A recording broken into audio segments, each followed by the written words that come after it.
दोस्त चिड़ियों के लिए कुछ हर्फ। भोली चिड़िया मेरे कमरे में क्या लेने आई है? यहाँ तो सिर्फ किताबें हैं जो तुझको तेरे घर का नक्शा तो दे सकते हैं, लेकिन तिनके लाने वाले साथी इनकी पहुँच से बाहर है।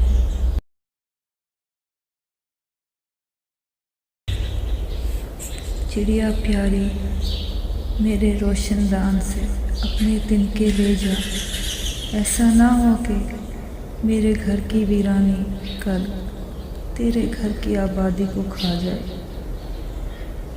तुझ पर मेरी मांग का साया पड़ जाए।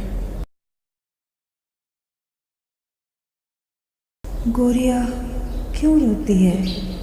आज तो तेरे घर में सूरज हवा का कासिद बना हुआ था।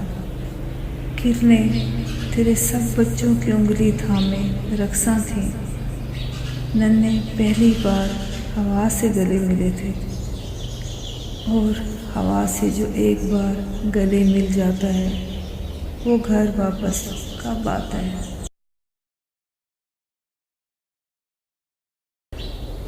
सजे सजाए घर की तन्हा चिड़िया तेरी तारा सी आँखों की वीरानी में पच्छम जा बसने वाले शहजादों की माँ का दुख है।